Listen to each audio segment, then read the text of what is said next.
Assalamualaikum warahmatullahi wabarakatuh. Alhamdulillah, selalu saja kita ucapkan kalimat suci kepada zat yang tersucikan dengan zatnya sendiri, dan memang dia maha suci, berdiri sendiri, maha agung, maha adil. Allah satu-satunya pencipta langit dan bumi dan apapun yang ada di antara keduanya. Dan dengan kalimat suci dan sederhana penuh dengan berkah ini, Ia telah menjanjikan kepada kita agar seluruh kebutuhan kita di roda kehidupan di muka bumi ini terpenuhi. Maka sangat wajar kalau kita selalu mengucapkan kalimat ini. Selanjutnya kita panjatkan salam hormat kita penuh dengan rasa rindu, gembira, penghormatan, rasa cinta kepada manusia yang telah diperintahkan oleh Sang Pencipta untuk dicintai, diikuti, ditunduki hukumnya, dan dijadikan sebagai suri tauladan. Dan juga Allah bersama malaikatnya telah mengucapkan salam hormat kepada manusia terbaik ini dan dijadikan ibadah untuk orang beriman. Maka sangat wajar kalau kita selalu mengucapkan salawat dan taslim kepada Nabi besar Muhammad sallallahu alaihi wasallam. Kita akan bahas hari ini serial sahabat dan selalu saja serial manusia-manusia terbaik ini tidak akan mendatangkan kecuali kebaikan, kemuliaan jiwa, dan munculnya keimanan yang dalam hati kita. Manusia-manusia telah dipilih oleh Sang Pencipta Allah mendampingi utusannya yang terbaik, Rasulullah sallallahu alaihi wasallam. Beruntung dan berbahagialah mereka karena memang telah melihat Nabi sallallahu alaihi wasallam, belajar langsung dari beliau dan mengikuti mereka, maka kita akan minimal sama dengan mereka. Dan ini target utamanya. Tidak ada kesuksesan teman-teman sekalian kecuali melalui para salafus saleh dari sahabat dan tabi'in, orang-orang yang telah generasi yang sangat dekat dengan Nabi SAW, dekat dengan wahyu. Dan pada hari ini kita akan bahas serial sahabat kita, seorang yang menggambarkan tentang mulianya Islam, sempurnanya Islam, dan bagaimana Islam datang memang membawa maslahat dan tidak ingin mudarat, tidak pernah mau mengenang masa lalu seseorang, tidak mau pernah tahu seberapa besar dosa dan kesalahan yang dia lakukan, tapi sekarang ke depan bagaimana orang itu menunjukkan keseriusannya untuk tunduk dan patuh kepada Allah, bertaubat dari salah-salahnya atau kesalahannya, maka Islam akan memuliakannya. Seseorang yang kita bahas hari ini adalah Ikrimah bin Abi Jahal. Dan kita tahu Abu Jahal, Fir'aunnya umat ini. Bagaimana Nabi SAW memberikan julukan satu-satunya dari orang Quraisy atau orang-orang yang ada Jazirah Arab yang telah membenci Islam, julukan Fir'aun padanya. Dan kita tahu Fir'aun dikekalkan dalam Al-Quran karena buruknya sifat dan akhlaknya. Sudah luar biasa tanda-tanda kebesaran Allah datang kepadanya melalui Musa alaihissalam, tetap dia tolak, tidak mau beriman. Melihat tongkat berubah jadi ular, melihat tangan yang bercahaya, melihat sungai atau laut merah terbelah, melihat musim peceklik yang akhirnya dihilangkan dengan doa Musa alaihissalam, dan segala macam mukjizat telah datang ditolak sama dia. Sampai dia mengaku sebagai Tuhan. Bayangkan keburukan Fir'aun yang begitu luar biasa ini, Nabi SAW samakan dengan perbuatannya Abu Jahal. Padahal Abu Jahal teman-teman sekalian tidak pernah meminta atau tidak pernah menyatakan dirinya sebagai Tuhan. Dia tetap mengatakan bahwasanya Allah itu ada, dan dia tahu Rasulullah SAW utusan Allah. Tapi dia membangkang seperti membangkangnya yang lainnya, kayak Abu Lahab dan lain-lain sekalian. Tapi apa sebabnya? Kenapa dia dapat julukan Fir'aun? Padahal dia tidak mengaku sebagai Tuhan. Ternyata ada pernyataan Abu Sufyan yang menggambarkan kepada kita tentang masalah itu. Abu Sufyan pernah bertanya kepada Abu Jahal, Amr bin Hisham namanya. Wahai Abu Hakam, di Mekah diberikan julukan Abu Hakam, orang yang bijaksana. Kenapa? Bagaimana pendapatmu tentang apa yang dibawa oleh Muhammad? Dia bilang, demi Allah saya tahu itu kebenaran. Lalu kenapa engkau tidak beriman? Engkau adalah raja kami. Abu Sufyan sendiri, salah satu pemimpin Mekah pada saat itu, mengakui Abu Jahal sebagai raja Mekah. Dan hampir banyak tokoh-tokoh, kepala-kepala suku Mekah mengakui itu. Seperti Umayyah bin Khalaf juga mengatakan dia adalah pemimpin lembah ini, maksudnya Mekah. Jadi banyak istilah yang keluar dari mulut para pemimpin Mekah mengatakan Abu Jahal adalah raja mereka. Padahal sebenarnya tidak ada penobatan raja. Kenapa engkau tidak beriman? Bukankah kau raja kami, pemimpin kami? Kalau kau beriman maka semua akan beriman. Semua akan beriman. Perhatikan kalimat ini. Artinya besarnya pengaruh Abu Jahal sampai kalau dia syahadat, maka yang lain semua syahadat. Kalau selain Abu Jahal, pimpinan Mekah masuk Islam, banyak kita tahu. Abu Bakar juga pimpinan Mekah. Umar juga termasuk orang dikenal tokoh di Mekah. Hamzah siapa yang tidak kenal? Tapi beda dengan Abu Jahal. Dia kalau masuk Islam, semuanya masuk Islam, satu Mekah. Maka dia mengatakan, dari dulu sukuku dan sukunya Muhammad bersaing. Mereka sekali mengurus jemaah haji, siapkan makan dan minum, kami juga melakukannya. Mereka menyiapkan pasukan membela Mekah, kami juga melakukannya. Sehari buat suku Muhammad, sehari buat sukuku. Dan sekarang dari suku Muhammad keluar Nabi. Di sukuku tidak ada Nabi. Kalau aku beriman berarti sukuku akan kalah. Maka aku tidak akan pernah beriman padanya. Jadi ternyata yang membuat julukan Fir'aun berlaku pada Abu Jahal di sini karena kenapa? Dia sebenarnya tahu kebenaran. Dan kalau dia beriman, Mekah akan terbuka tanpa ada penyerangan di tahun 8 Hijriah di bulan Ramadan. Dan orang-orang semua akan beriman, akan aman. Berhala akan dihancurkan. Tapi dia tidak mau. Ikrimah ini adalah anak Abu Jahal. Dan Abu Jahal mendidiknya luar biasa dalam masalah kekufuran. Sebagaimana ayahnya pungkiri Islam, Ikrimah juga begitu. Benci luar biasa dengan Islam. Di mana ayahnya melakukan satu perbuatan, maka dia pun ikut di situ.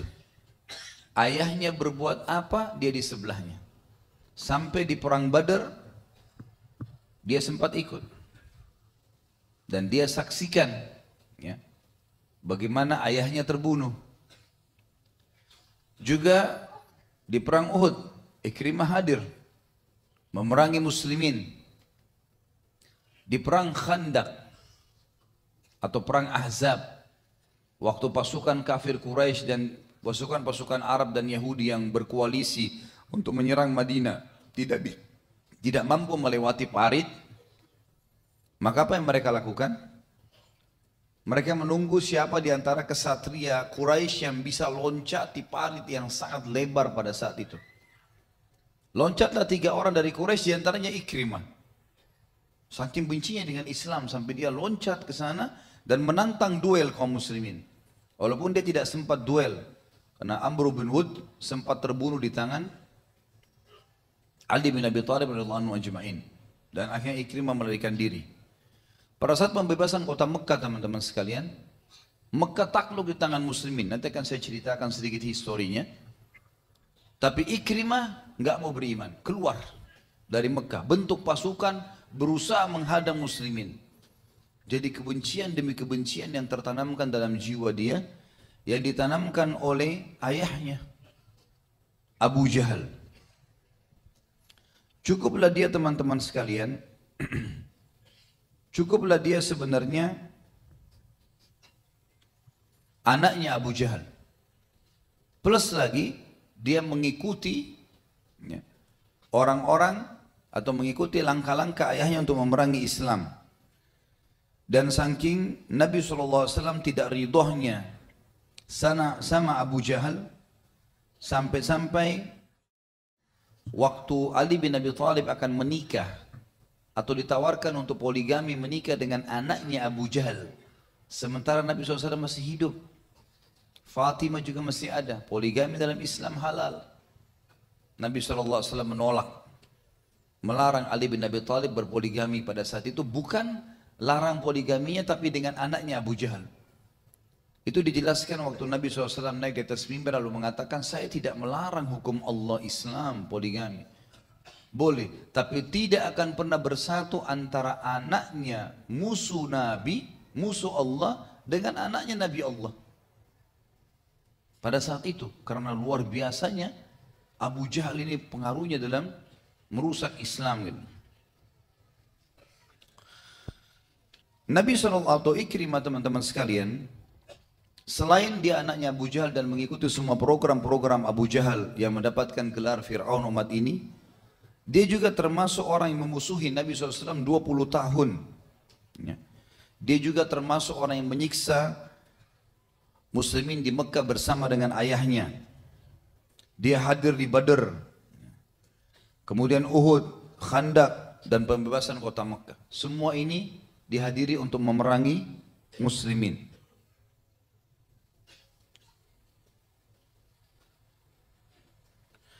Dia juga teman-teman sekalian, jadi saya jelaskan poin demi poin. Kalau masalah dia adalah anaknya Abu Jahal, ini sudah jelas Nabi SAW mengatakan tadi dia adalah Fir'aunnya umat ini. Kemudian hadirnya di Badr, dia sempat melihat bagaimana ayahnya terbunuh, dibunuh oleh Abdullah bin Mas'ud, dan Ikrimah pada saat itu sempat dendam dan marah sekali dengan muslimin, sehingga dia termasuk bersama Abu Sufyan yang memotivasi pasukan Quraisy untuk keluar lagi di Uhud. Untuk keluar di Uhud lagi. Kemudian dia juga sempat membawa istrinya Ummu Hakim dalam peperangan yang terkenal dengan kecantikannya bersama dengan Hindun binti Utbah untuk memotivasi pasukan. Dan pada saat itu dia bersama dengan, waktu di perang Uhud ya, dia bersama dengan Khalid bin Walid dalam pasukan 200 penunggang kuda yang menyerang sisa 7 orang pemanah Nabi SAW di atas bukit pemanah. Dan dialah yang menyerang pasukan muslimin yang 650 orang di kancah peperangan di Badr dari belakang. Dan dia pula yang mendirikan kembali bendera Quraisy sehingga 2000 orang yang sudah lari dari kancah peperangan kembali menyerang dari depan. Ini perilaku-perilaku sebelum Islam semua ya. Kemudian dia juga yang melompati tadi Khandak bersama Amr bin Wud, juga bersama dengan Dirar bin Khattab. Namun Amr bin Wud dikalahkan oleh Ali bin Abi Thalib. Ini sudah kita sebutkan dalam serial sahabat mulia Ali bin Abi Thalib radhiyallahu anhu majma'in. Kemudian Dirar ibn Khattab sempat dibelah tubuhnya oleh Zubair bin Awam, dan sisa Ikrimah yang sempat melarikan diri pada saat itu. Pada saat pembebasan kota Mekah teman-teman sekalian, Nabi SAW waktu terjadi kesepakatan Hudaybiyah membuka kesempatan kepada suku-suku Arab, siapa yang mau berkoalisi pada muslimin, siapa yang mau berkoalisi pada orang-orang Quraisy. Bergabunglah pada saat itu suku Bakr bersama Quraisy, dan bergabung bersama Nabi SAW suku Khuza'ah. Rupanya suku Khuza'ah sama suku Bakar ini sudah lama berperang. Karena adanya kesepakatan Hudaybiyah, 10 tahun mereka aman tidak ada peperangan. Rupanya pada saat salah satu dari suku Bakar lagi jalan, dari suku Khuza'ah lagi jalan, kemudian tawaf di Ka'bah tanpa bawa senjata, pemimpin suku Bakar bilang kepada Quraisy, kami selama ini selalu kalah, belum pernah kami kalah suku Khuza'ah dalam peperangan, dan ini kesempatan emas. Saya ingin khianati kesepakatan. Saya ingin membunuhnya. Maka orang-orang Quraisy bingung pada saat itu, karena kesepakatan tidak boleh perang 10 tahun. Mereka mau berkhianat nih. Maka kata sebagian Quraisy, diantaranya Ikrimah pada saat itu mengatakan, baik, lakukan saja, kami akan dukung kamu. Walaupun kami harus mengkhianati kesepakatan. Yang lain banyak yang nolak, tapi diantaranya yang setuju Ikrimah. Maka orang ini pun berdiri kemudian datang membunuh suku Bakar tadi. Tidak cukup di situ. Dia ngajak suku Khuza'ah tadi. Kemudian kepala suku Bakar mengajak lagi pasukannya untuk menyerang suku Khuza'ah yang berkemah di luar wilayah haram yang rencananya besok akan masuk untuk melakukan ibadah umroh. Bergabung antara muslimin sama orang kafir pada saat itu. Maka ini pun menyerang lagi, keluar. Sampai akhirnya terbunuh 23 orang. Dan termasuk yang ikut membantai pada saat itu diantaranya adalah Ikrimah bin Abi Jahal. Di dalam masjid haram, di wilayah haram. Membunuh. Mengkhianati kesepakatan dan membunuh di wilayah haram. Ini dua masalah besar nih. Maka pada saat itu pun mereka bingung bagaimana harus mengambil langkah. Langkah apa yang harus diambil? Maka Nabi SAW pada saat itu mendapatkan informasi dari wahyu datangi dan juga dari sebagian orang-orang suku Khuza'ah yang datang ke Madinah melaporkan kepada Nabi SAW. Ringkas cerita dilaporkan dan Nabi SAW sudah tahu.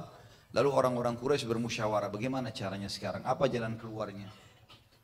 Rupanya teman-teman sekalian, pada saat itu orang-orang Quraisy sudah musyawarah, mereka bilang tidak ada jalan lain.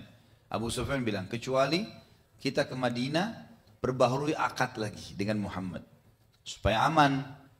Jadi seakan-akan tidak ada apa-apa. Kata mereka baiklah Abu Sufyan kamu yang ke sana. Abu Sufyan kembali ke Madinah, kemudian bertemu dengan Nabi SAW. Ada cerita panjang di situ tentunya. Dia datang ke rumah anaknya Zainab, kemudian Zainab menolaknya pada saat mau duduk di atas tikar Nabi SAW. Kemudian juga dia datang ke masjid, dia datangi Abu Bakar, dia datangi Umar, dia datangi Uthman, minta supaya mereka membantu untuk diperbaharui akad. Sampai Abu Sufyan waktu itu sempat datang kepada Fatimah dan berkata, hai Fatimah, bantulah manusia, bawa anakmu ini Hasan dan Husain supaya bisa menjadi penyelamat bagi manusia. Karena dia tahu ini berbahaya, muslimin akan menyerang Mekah gitu.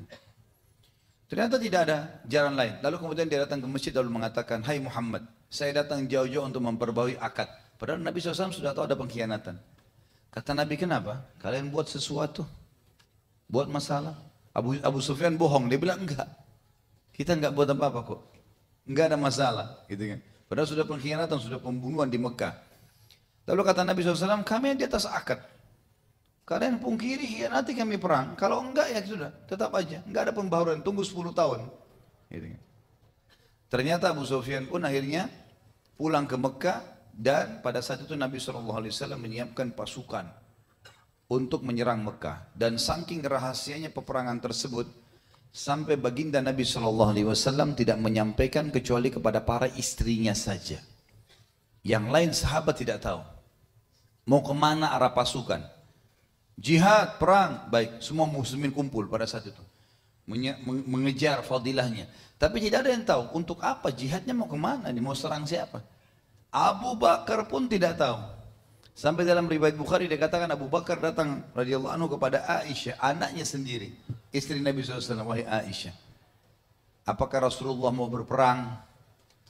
Aisyah diam, nggak dijawab. Ayahnya sendiri, karena Nabi SAW wasiatkan jangan sampaikan siapapun. Dan ini menandakan luar biasanya para ummahatil mukminin pada saat itu menjaga rahasia suami mereka. Lalu Abu Bakar mengatakan, apakah dia mau menyerang Romawi? Aisyah diam.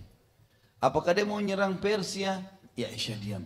Apakah dia mau menyerang Hawazim? Diam. Apakah dia mau menyerang Mekah? Tetap diam, enggak dijawab. Padahal ini ayahnya sendiri. Enggak dijawab sama Aisyah. Sampai Nabi SAW masuk. Lalu Abu Bakar langsung mengatakan, ya Rasulullah, apakah anda mau berperang? Kata Nabi SAW, iya. Apakah anda mau Romawi? Enggak. Mau Persia? Enggak. Mau Hawazim? Suku yang akan diserang nanti dalam perang Hunain. Setelah pembebasan kota Mekah, karena waktu itu suku Hawazim lagi mempersiapkan 10.000 personel untuk menyerang Madinah. Kata Nabi SAW tidak. Apakah anda mau Quraisy? Kata Nabi SAW, iya. Ya Rasulullah, kita dalam akad. 10 tahun gak boleh perang. Kata Nabi SAW, mereka yang khianati. Siap-siap Abu Bakar dan jangan ceritakan ke orang lain. Jarang pasukan. Nggak ada yang tahu nih, Abu Bakar pun menyimpan rahasia itu. Pasukan jalan, arahnya bukan menuju ke Mekah, tapi arahnya lebih ke arah yang lain. Lebih ke arah timurnya Jazirah Arab. Mutar gitu, jauh. Pasukan semua nerka-nerka mau kemana, mau kemana, mau kemana. Begitu dekat dengan suku Hawazim yang memang mau menyerang Madinah, Nabi SAW kirim beberapa mata-mata, sahabat mengatakan, oh mungkin dia mau, Nabi SAW mau ke arah Hawazim. Ternyata tidak. Beliau tiba-tiba di mendekat malam hari membalikkan pasukan menuju ke arah Mekah. Dan orang Mekah sama sekali nggak tahu informasi. Buta informasi tentang masalah ini. Pada saat itu Mekah dalam kondisi tenang. Orang-orang tokoh-tokohnya mengatakan ini ada apa, berita apa sekarang. Abu Sufyan sudah tiba. Tidak ada pembaruan akad. Maka pada malam itu terjadilah beberapa hal. Di antaranya Abbas keluar. Kemudian menemui Nabi SAW di perkemahan dan masuk Islam. Abu Sufyan juga sempat keluar mencari-cari informasi. Kemudian Abu Sufyan lihat.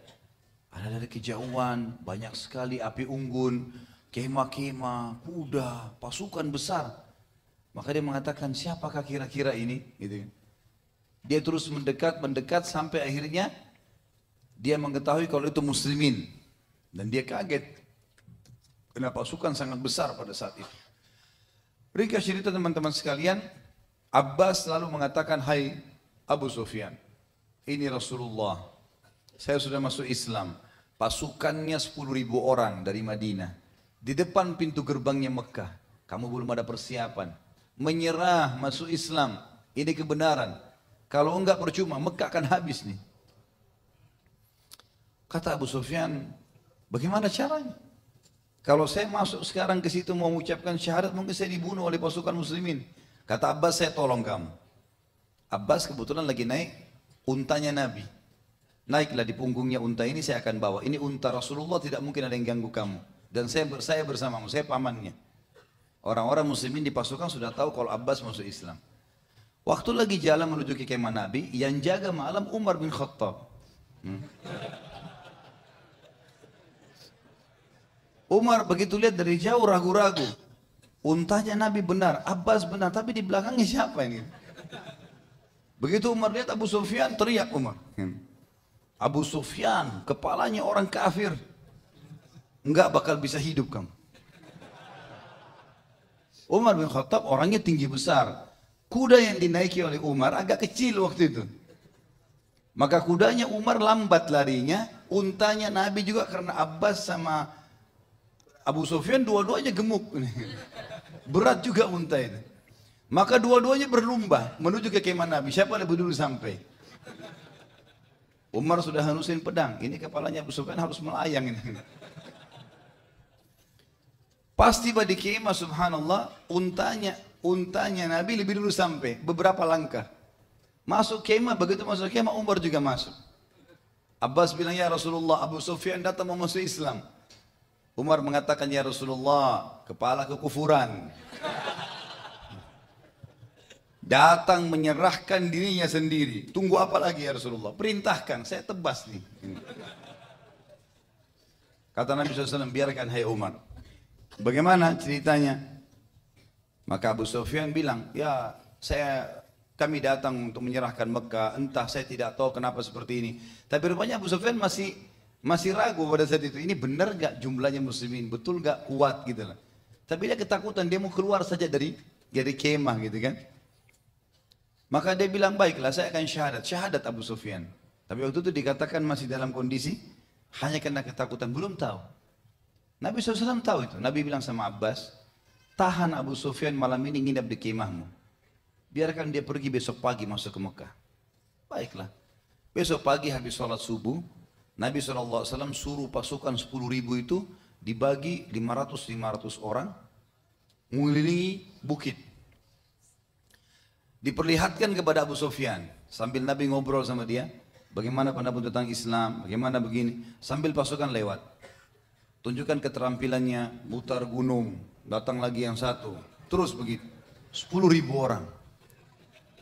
Jadi banyak sekali mutar di gunung itu dan tidak selesai. Kata Abu Sufyan, siapa mereka? Kata Nabi SAW, kamu lupa? Itu kebanyakan mereka dari muhajirin. Jadi rupanya dari 500 ini ada terakhir 1.000 orang, itu khusus dari pasukan muhajirin. Khusus dari muhajirin. Dan mereka punya keterampilan pedang luar biasa.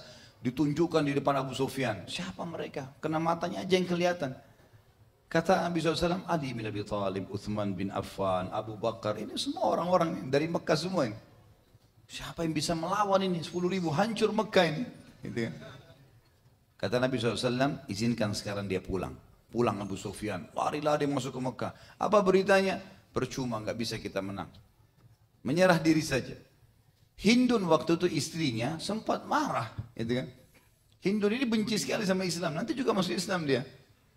Yang membelah dadanya Hamzah di perang Uhud, benci sekali sama Islam karena ayahnya, pamannya dan adiknya mati terbunuh di medan Badar, gitu kan? Maka kata Hindun, jangan percaya orang gendut ini, gitu. Begitu riwayatnya. Ditunjuk suaminya, karena suaminya bilang, serahkan diri, percuma, 10.000 pasukan, ini sebentar lagi masuk nih. Kalau kita aman, kita akan aman. Karena sebelumnya Abu Sufyan bilang, hai Rasulullah, bagaimana saya selamatkan Mekah kalau begitu? Kata Nabi, siapa yang masuk ke rumahmu, aman. Karena Abbas sempat bisikin Nabi, ya Rasulullah, Abu Sufyan ini suka dengan jabatan, kedudukan. Beri dia jabatan supaya Islamnya kokoh, dia masih mu'allaf. Kata Nabi, siapa yang masuk ke rumahmu Abu Sufyan, dia aman. Kata Abu Sufyan, rumah saya kecil, Mekah masih banyak. Baik, siapa yang masuk ke Masjid Haram, aman. Masjid juga belum cukup, satu kota Mekah. Kata Nabi SAW, siapa yang menutup pintu rumahnya, nggak ada di jalan raya Mekah pada saat pasukanku masuk, aman. Kata Abu Sufyan, ini yang luas. Dia pulang lalu dia tadi motivasi orang Mekah, menyerahlah demi Allah, begini, saya lihat begitu, diceritain semua. Hindun datang, jangan percaya orang gendut ini. Bahkan Hindun sempat mengatakan, bunuh saja dia. Karena Hindun tidak terima itu. Maka dia bilang, jangan percaya perempuan ini. Saya lebih kenal dia. Ini istri saya. Kalau kalian percaya saya sebagai pemimpin, percayalah ini yang terjadi. Kalau kalian nolak, sebentar lagi habis semua ini. Siapa yang masuk ke rumahku akan aman. Orang-orang Mekah bilang, kecil rumahmu Abu Sufyan. Siapa yang masuk Masjid Haram, aman. Masjid juga masih kecil. Siapa yang tutup pintu rumahnya, aman. Maka semua orang masuk ke dalam rumahnya. Tertinggal beberapa orang saja pada saat itu yang tidak masuk dalam rumah, seperti diantaranya ayahnya Abu Bakar. Ya. Abu Bakar namanya Abdullah bin Abi Quhafa. Abi Quhafa ini adalah ayahnya Abu Bakar yang sudah sangat tua, rambutnya semua putih, alisnya putih semua, sampai dia harus dipandu baru bisa jalan. Dan ini ulama masukkan dalam fadilah Abu Bakar karena Abu Bakar memiliki satu-satunya sahabat yang 4 generasi semuanya masuk Islam. Ayahnya, Abu Bakarnya, anaknya Abu Bakar, cucunya Abu Bakar. Semuanya masuk dalam kategori sahabat, masuk Islam, gitu kan. Yang jelas Abi Quhafa sempat ditangkap di pinggir jalan, lalu kemudian digendong oleh Abu Bakar, dibawa ke Nabi SAW, lalu Nabi SAW mengatakan, kenapa orang tua kamu biarkan ya datang kepada kami, biar kami yang datang. Abu Bakar mengatakan, ya Rasulullah, dia lebih layak datang kepada anda. Lalu Abi Quhafa masuk Islam. Dan di situ keluarlah hadis Nabi SAW mengatakan, karena rambutnya putih semua, warnahilah, bawa dia kepada istrinya, suruh warnahi rambutnya selain warna putih. Diwarnai warna hitam, warna merah, selain hitam ya, hitam nggak boleh. Maka keluar hadis tentang masalah pewarnaan rambut pada saat itu. Yang jelas, Nabi SAW waktu masuk ke Mekah, tidak ada perlawanan, beliau memberikan instruksi. Ada 10 orang, 10 orang. Dimanapun kalian dapat dia, bunuh. Walaupun mereka bergantung pada kiswahnya Ka'bah. 10 orang ini nggak bisa lolos, harus ditangkap, bunuh. Gitu kan? Begitu instruksi Nabi Sallallahu Alaihi Wasallam. Dan 10 orang ini teman-teman sekalian, yang pertama namanya disebut Ikrimah bin Abi Jahal. Ini tokoh yang sedang kita bahas nih. Nama yang paling pertama Nabi SAW sebut Ikrimah. Karena dia sangat benci Islam. Dan ternyata pada saat itu, satu-satunya yang menyusun pasukan. Dan Ikrimah pada saat itu subhanallah memang, dia mengajak beberapa temannya yang masih sebaya dengan dia. Diantaranya Safwan bin Umayyah bin Khalaf. Masih ingat Umayyah bin Khalaf juga yang terbunuh di perang Badar. Tokoh Quraisy, temannya Abu Jahal. Kemudian dia mengajak Hisham, ya, Harith bin Hisham. Beberapa tokoh-tokoh Quraisy yang memang jahat-jahat ini dikumpulin sama Ikrimah, keluar dari kota dari perbatasan Mekah, lalu kemudian membutuh pasukan untuk menyerang kembali, gitu kan. Tapi Nabi SAW sudah mengatur strategi di semua sisi Mekah itu dibagi 10.000 orang itu dibagi menjadi beberapa pasukan. Yang kebetulan pintu keluar Mekah dari belakang itu dijaga oleh Khalid bin Walid. dengan pasukannya. Ikrimah di sebelah situ. Jumlahnya ratusan orang pada saat itu Ikrimah. Tapi jumlah Khalid bin Walid besar. Jumlah Khalid bin Walid di atas 2000 orang pasukannya. Dan Khalid bin Walid yang memimpin gitu kan. Maka pada saat ketemu dengan Ikrimah, kata Khalid, hai Ikrimah, ini Rasulullah, depan matamu jelas-jelas masuk Islam. Aku pun seperti kamu dulu kufur, tapi tahu ini kebenaran, berislamlah. Kamu akan aman. Dan sekarang perlu kamu tahu, salah satu dari 10 orang yang diancam dibunuh adalah kamu. Berimanlah, berikan jalan. Kata Ikrimah, tidak demi Allah, saya tidak akan menyerah sampai saya mati. Gitu kan. Tetap bersikukuh. Gitu kan. Lalu kata Khalid bin Walid, baiklah kalau gitu, menyingkirlah, karena Rasulullah larang kami memerangi siapapun, kecuali yang ada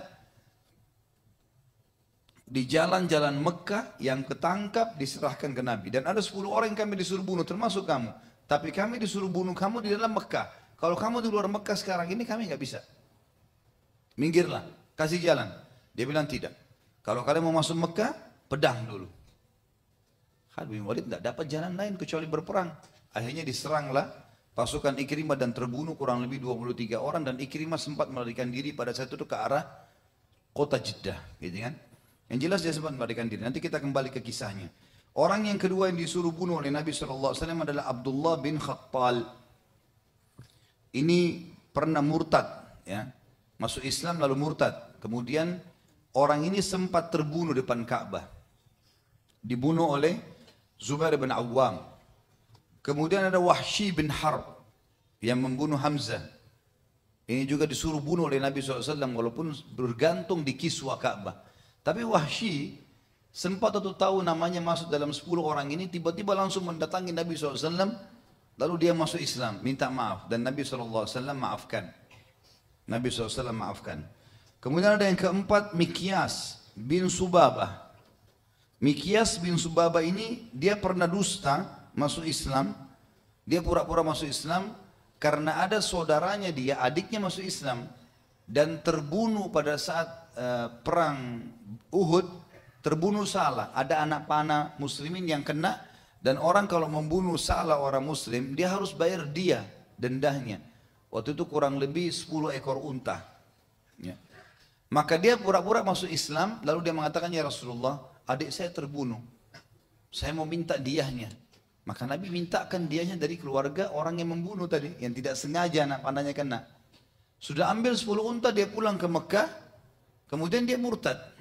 Ya. Ini namanya Mikyas. Dan ini mati juga terbunuh. Ya. Di depan Ka'bah. Dibunuh oleh Numailah bin Abdullah radhiyallahu anhu. Kemudian ada yang kelima adalah Habbar ibn Aswad bin Muttalib. Habbar ini bin Aswad bin Muttalib bin Muttalib ini sempat menghadang Zainab anak Nabi SAW pada saat akan hijrah hingga keguguran karena lagi hamil, kemudian jatuh dari untahnya dan keguguran. Namun ia sempat masuk Islam dan Nabi SAW maafkan. Yang keenam, Ka'ab ibn Zuhair. Ka'ab ibn Zuhair bin Abi Sulma al-Muzani. Ka'ab ibn Zubair bin Abi Sulma al-Muzani. Ini penyair yang selalu menghina Islam.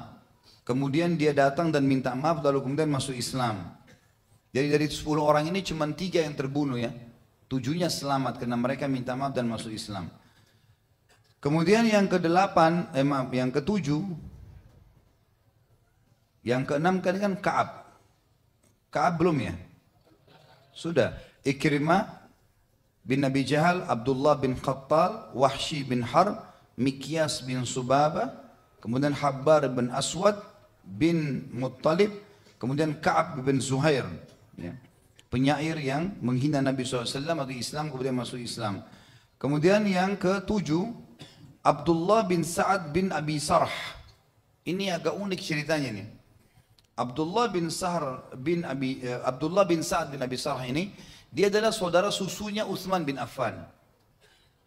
Dia pernah masuk Islam teman-teman sekalian di Madinah.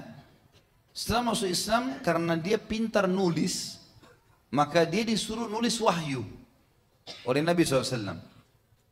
Dia termasuk penulis wahyu. Setelah dia diberikan kesempatan nulis wahyu, Beberapa ayat ditulis sama dia di tulang-tulang unta pada saat itu, di pelapa-pelapa kurma, di batu gitu kan.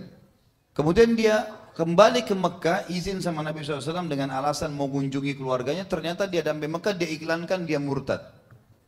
Dia iklankan dia murtad. Dan dia mengiklankan informasi yang buruk. Karena dia mengatakan, kalau Al-Quran yang saya tulis saya ubah-ubah. Bodoh tuh muslimin tuh. Tertipu dengan saya. Maka Nabi SAW menjawab mengatakan, demi Allah dia yang dusta. Dia tidak mengubah sama sekali Al-Quran. Gitu kan?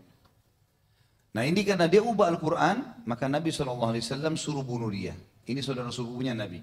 Waktu pembebasan kota Mekah, rupanya dia lagi pergi sembunyi. Utsman bin Affan cari, karena ini saudara susunya.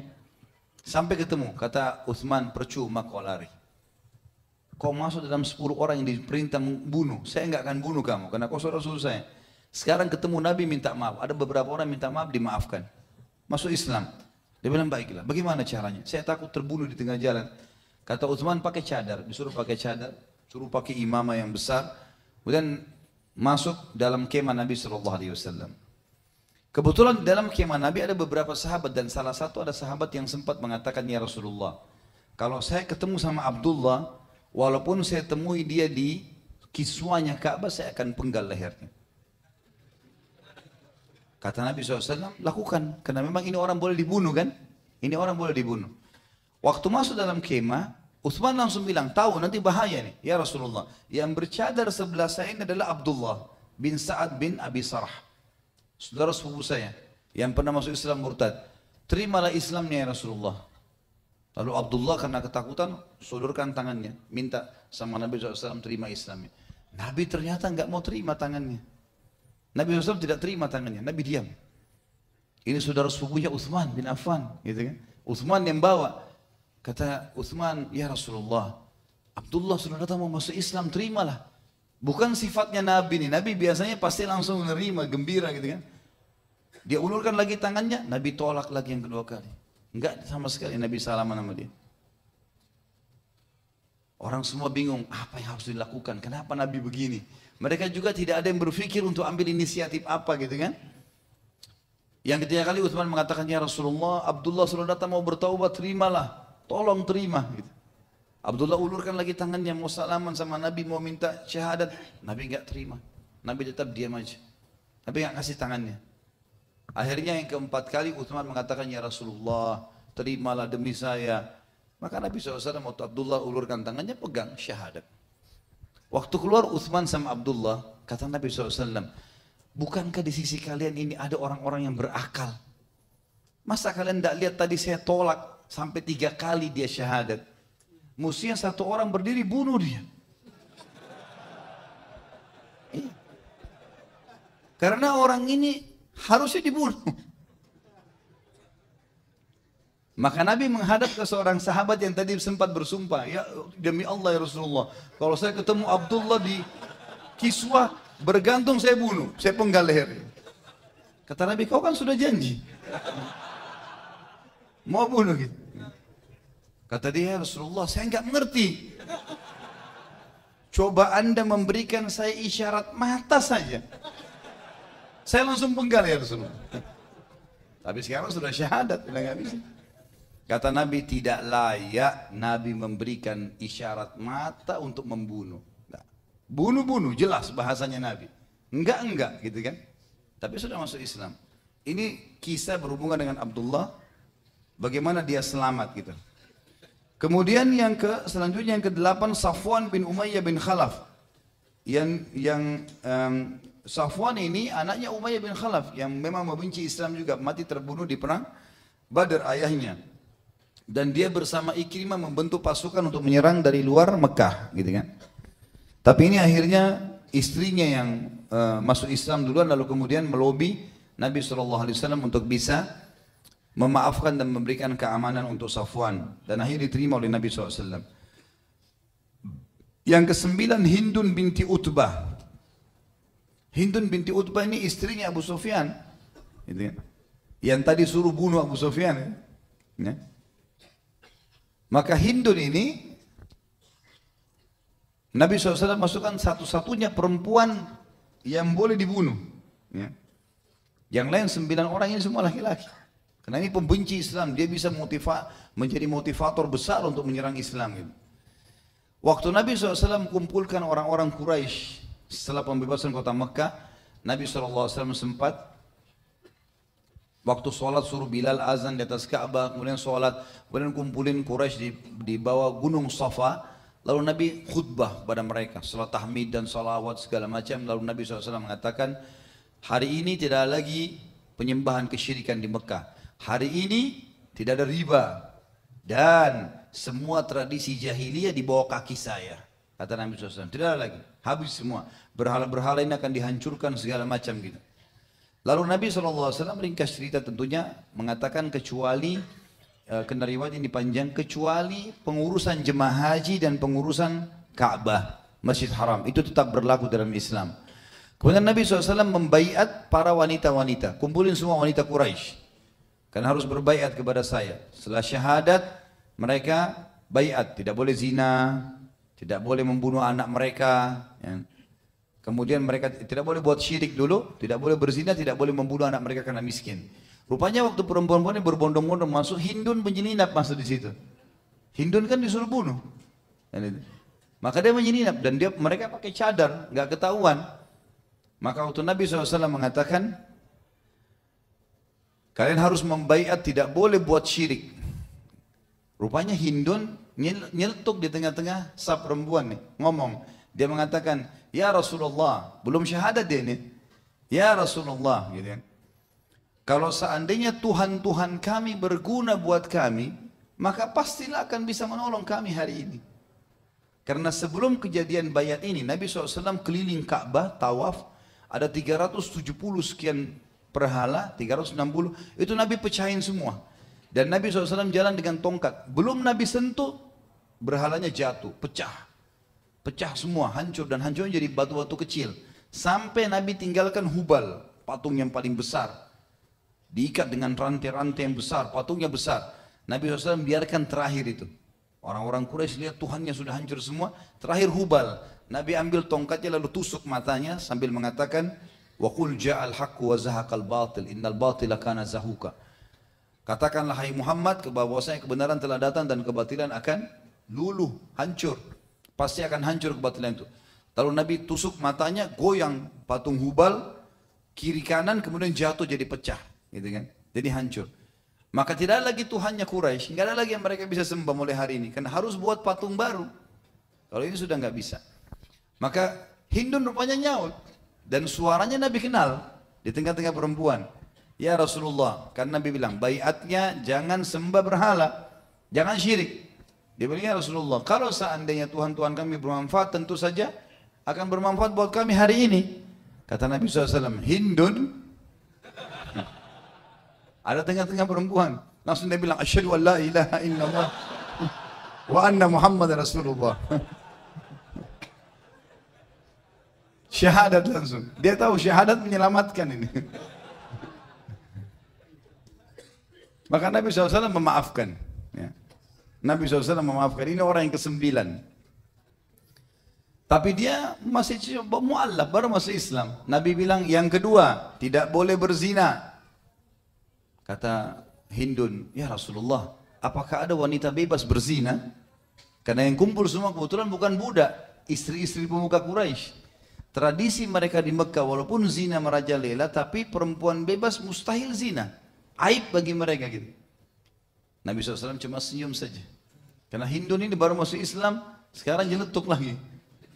Lalu kata Nabi SAW, yang ketiga, jangan bunuh anak kalian karena takut miskin. Kata Hindun, ya Rasulullah, kami telah besarkan anak kami dan kalian bunuh di Badr.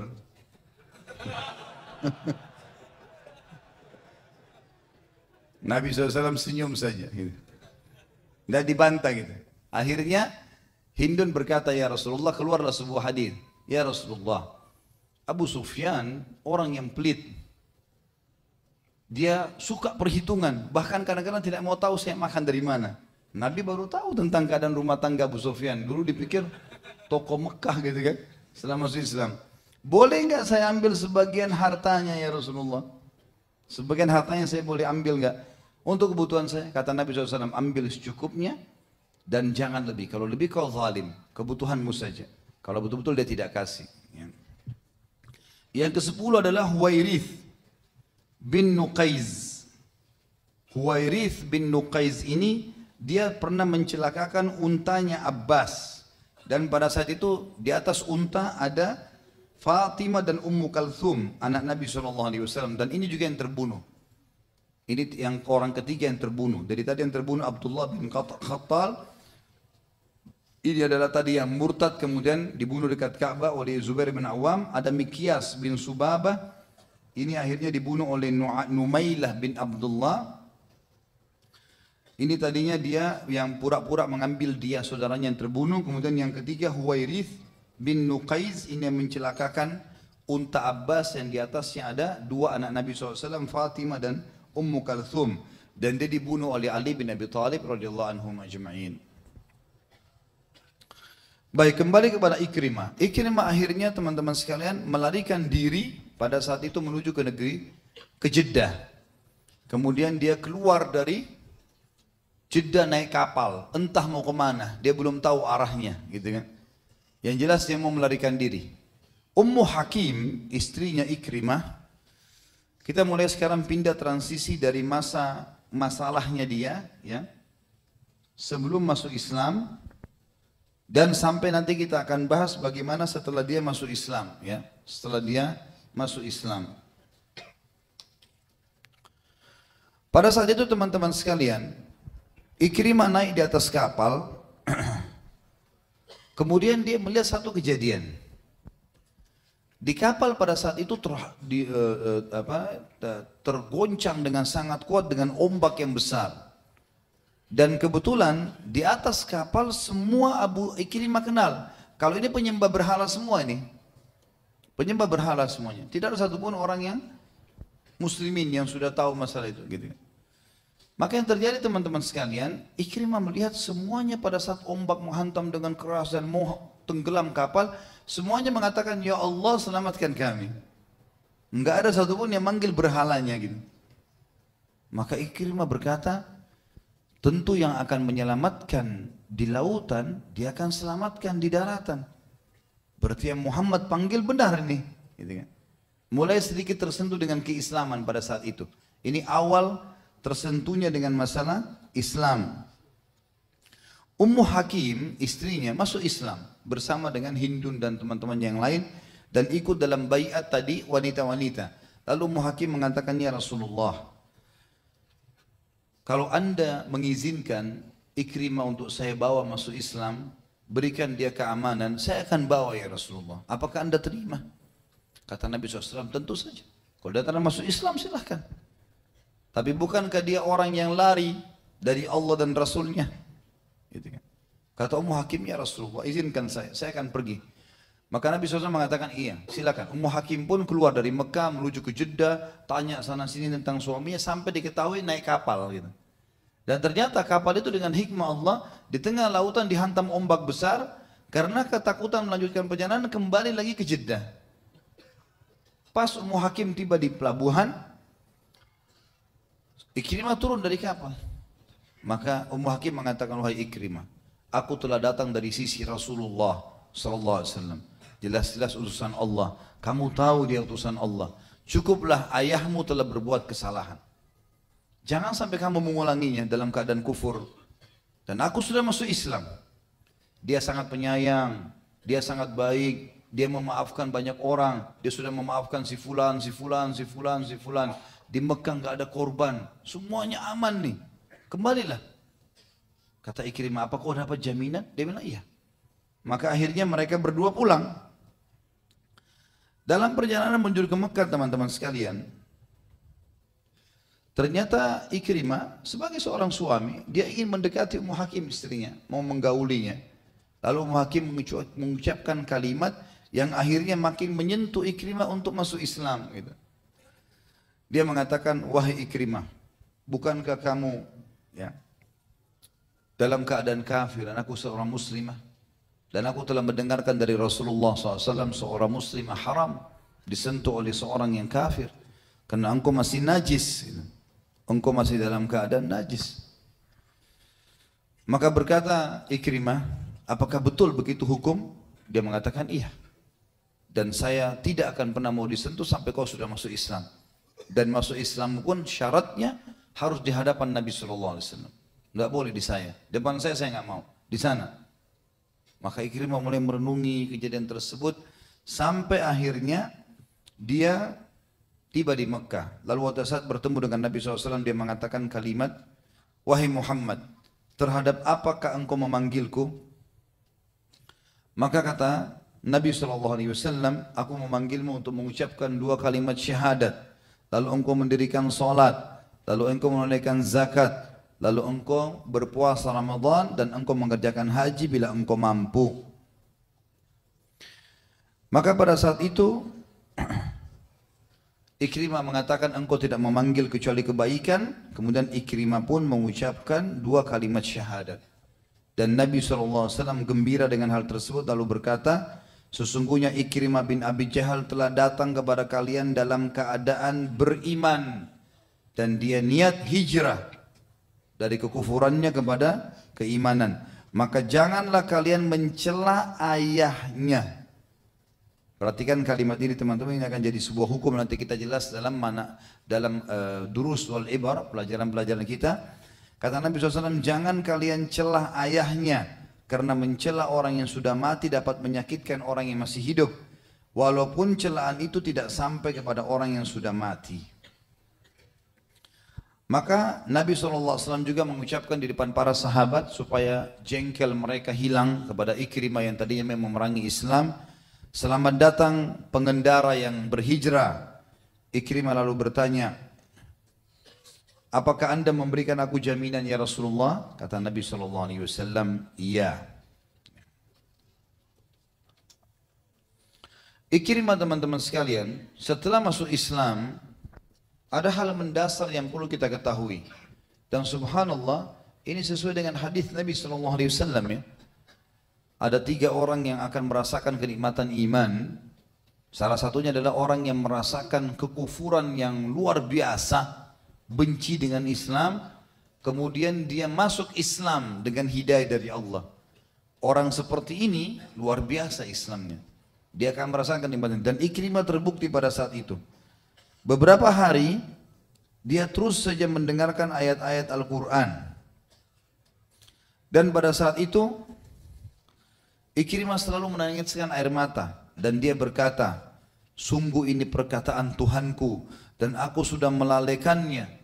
Sungguh ini perkataan Tuhanku dan aku sudah melalaikannya. Terus dia ulangi kalimat tersebut sambil meneteskan air mata.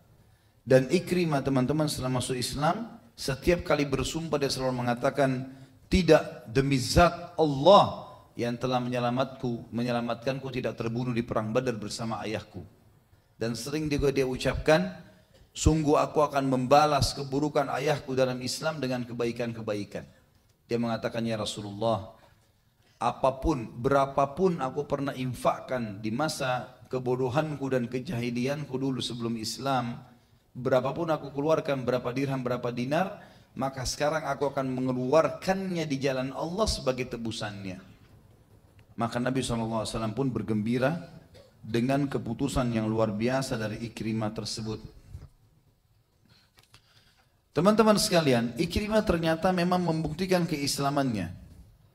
Dan bukan cuma sekedar main-main. Setelah syahadat, dan dia terkenal seperti ayahnya. Abu Jahal kalau masuk Islam mungkin dia akan seperti orang ini gitu.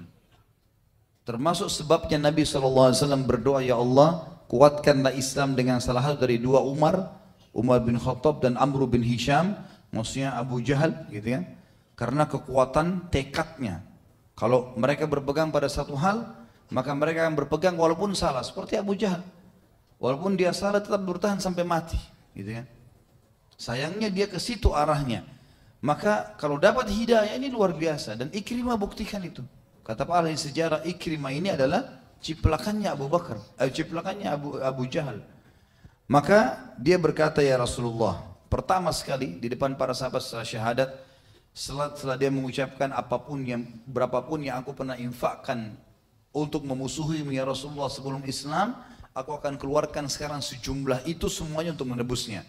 dan dia mengatakan, ya Rasulullah, maafkanlah semua perbuatanku yang pernah aku buatkan di hadapan Anda. Ucapankah, perbuatankah, tatapan matakah, sentuhan tangankah, prasangka-prasangkakah? Ya Rasulullah, mohon kepada Allah untuk itu. Maka Nabi SAW berdoa dengan doa yang mulia di hadapan semua sahabat, ya Allah, ampunilah setiap permusuhan Ikrimah yang dilakukannya terhadapku. Setiap jejak langkahnya yang ia inginkan untuk memadamkan cahayamu. Ampunilah setiap perkataan yang ia ucapkan guna merendahkan martabatku, baik ketika ia berada di hadapanku maupun ia tidak di hadapanku. Maka Ikrimah pun bersyukur kepada Allah dengan doa tersebut yang menandakan berarti dia telah lepas dari apa yang sedang menimpa dirinya dari bahaya yang.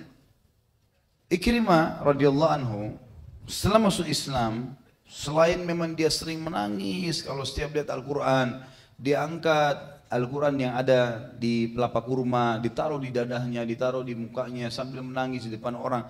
Dan memang dia bukan buat-buat, dia mengatakan, ini perkataan Tuhanku yang aku lalaikan, ini perkataan Tuhanku yang aku lalaikan, terus saja begitu.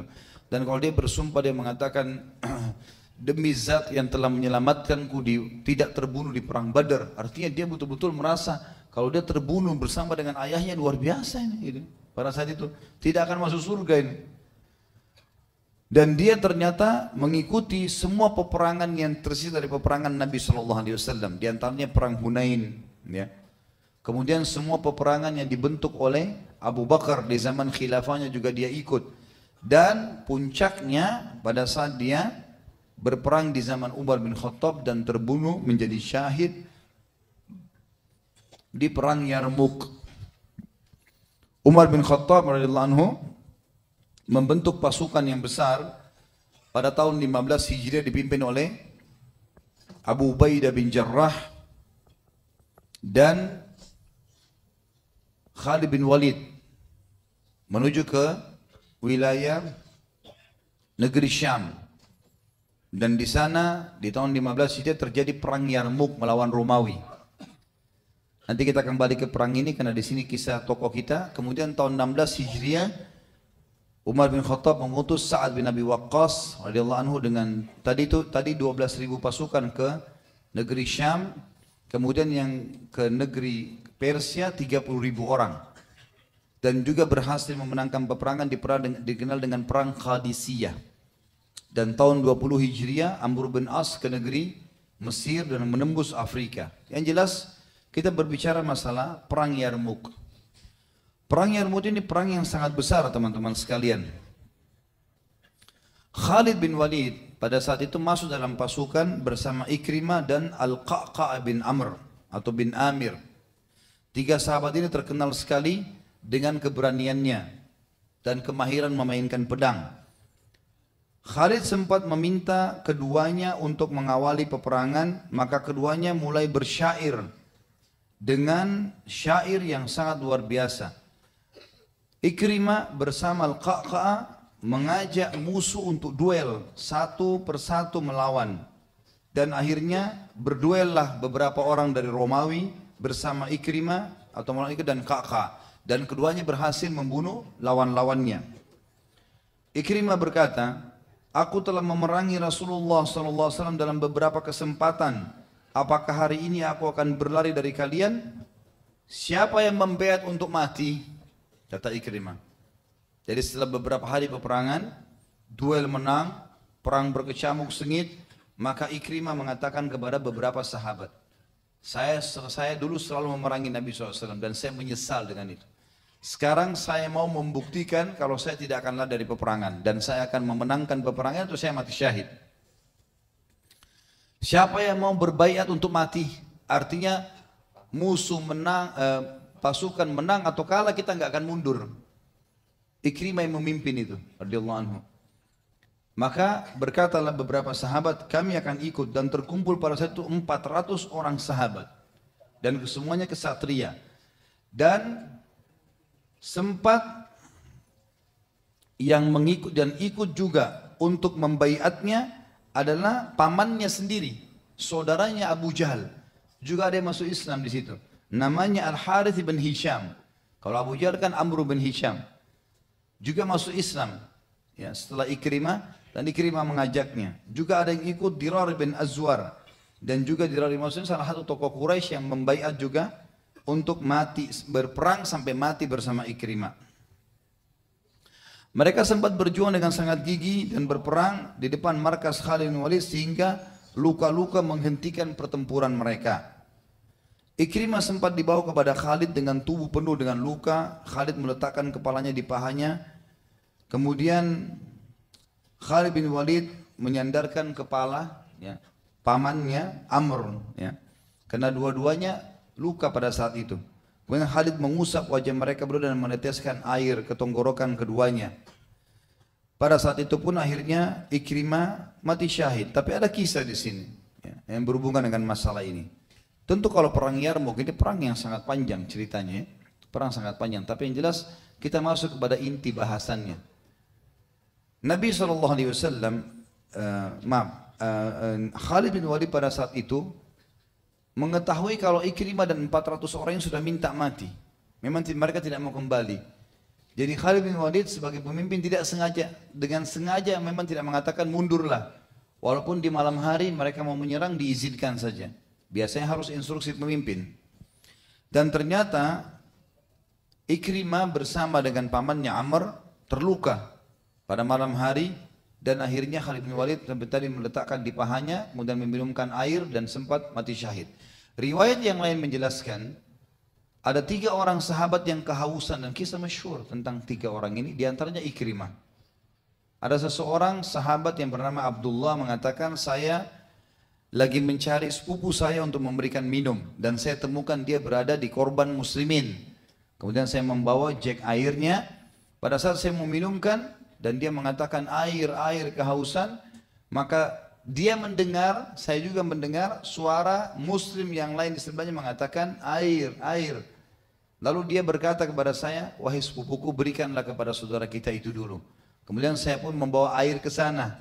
Kemudian saya mau minumkan. Begitu saya mau minumkan, ternyata terdengar suaranya Ikrimah. Kemudian Ikrimah, orang ini mengatakan, berikanlah minum kepada orang itu. Pada saat tiba di Ikrimah, baru mau dituangkan air sudah meninggal, mati syahid, gitu kan? Kemudian dia bilang, saya kembali ke orang kedua juga sudah mati. Saya kembali ke sepupu saya sudah meninggal. Sampai para ulama mengatakan, sungguh Ikrimah telah menutup hidupnya dengan kebaikan. Dan pada saat dia terakhir sebelum mati syahid, dia menyerang musuh sambil mengatakan, aku akan membalas dan menutupi kesalahan ayahku dengan pertempuran ini. Terus saja dia ucapkan itu. Untuk membuktikan memang kalau penyesalannya luar biasa. Jadi tadi memang pada saat kita sebutkan hal-hal yang buruk awalnya, ini bukan untuk mengenang keburukan beliau ya, tapi untuk menunjukkan bagaimana kemuliaan Islam sebagaimana saya ucapkan tadi di awal. Begitu juga Umar bin Khattab waktu kita ceritakan. Kita ceritakan pada saat dia menyiksa muslimin, pada saat dia mabuk. Tapi kita ceritakan juga bagaimana setelah dia masuk Islam. Untuk menunjukkan memang Islam itu luar biasa. Dan seberat apapun dosa yang kita kerjakan bisa dimaafkan oleh Sang Pencipta Allah. Asal sekarang ke depan, bukan lagi masa lalu. Dalam pepatah dikatakan masa lalumu sudah berlalu. Kalau baik bersyukurlah kepada Allah. Kalau buruk berdosa beristighfarlah kepada Allah. Hari ini milikmu, perbaikilah dan lakukan yang terbaik. Esok bukan milikmu, maka engkau hanya bisa berdoa dan berangan-angan. Jadi memang ini hal yang harus kita ketahui hari ini. Alhamdulillah ke depannya itu yang kita lihat dan bukan lagi masa lalu kita. Kemudian dikatakan Ibnu Katsir sempat berkata dalam tafsir beliau tentang ada yang berkata bahwa Ikrimah tidak dikenal melakukan dosa setelah masuk Islam. Dan ini sebuah fadilah tersendiri. Artinya tazkiyah atau rekomendasi dari para ulama yang hidup pada saat itu, yang sesama dengan Ikrimah dari para sahabat dan tabi'in, mereka mengatakan tidak diketahui satupun dosa yang dikerjakan Ikrimah setelah masuk Islam. Satupun tidak ada. Jadi semuanya kebaikan-kebaikan.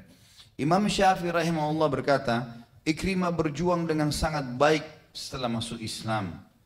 Abu Ishaq As-Subai'i juga berkata rahimahullah, di perang Yarmuk Ikrimah turun, maka dia berperang dengan sengitnya. Kemudian dia gugur sebagai syahid. Di tubuhnya terdapat sebanyak 70 lebih luka berupa tusukan tombak, lemparan anak panah, dan tebasan pedang. Begitulah seorang muslim, dia mengejar apa yang tertinggal dan memulai lembaran hidup baru di mana seluruhnya adalah ketaatan demi menjunjung tinggi kalimat la ilaha illallah.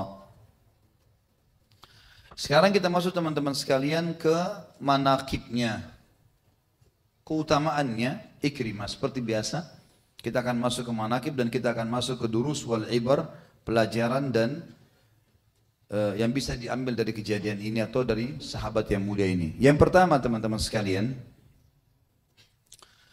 dia termasuk orang yang masuk Islam walaupun sebelumnya dia telah melakukan banyak perbuatan salah. Ini sebuah fadilah, tidak mengenal tentang kesalahan-kesalahannya. Dan kita lihat bagaimana mulianya Islam, karena Islam tidak mau lihat masa lalu seseorang. Yang dilihat adalah sekarang ke depan. Berarti ini masuk Islamnya dia sendiri adalah sebuah fadilah. Dan Allah Subhanahu wa taala memang menyebutkan dalam banyak ayat, seperti misalnya dalam surah Al-An'am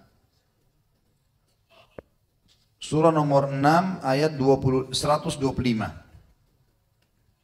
A'udzu billahi minasyaitonir rajim. Faman yuridillahu an yahdiyahu yashrah sadrahu lil Islam. Wa man yurid an yudillahu yaj'al sadrahu dayyikan harajan ka'annama yas'adu fis sama'. Kadzalika yaj'alullahu rijza 'alal ladzina la yu'minun. Siapa yang Allah inginkan kebaikan untuknya, maka Allah akan lapangkan hatinya ke dalam Islam. Dan siapa yang Allah ingin menyesatkannya, maka Allah akan membuat dadanya sesak dan dia tidak bisa mendapatkan petunjuk, seakan-akan dia sedang didorong naik ke langit. Begitulah kehinaan akan menimpa orang-orang yang tidak beriman. Kemudian ayat yang lain, tentu kefadilah Islam ini ya. Dan Abu Jahal pun sebenarnya ayahnya mendapatkan dorongan ya, bukti. Allah Subhanahu wa taala berikan kepada dia tanda-tanda untuk dia masuk Islam, tapi dia menolak. Tapi Ikrimah beda, dia menerima. Ini mirip dengan teman sekalian dengan kalau saya tanya apa bedanya antara Adam alaihissalam dengan iblis.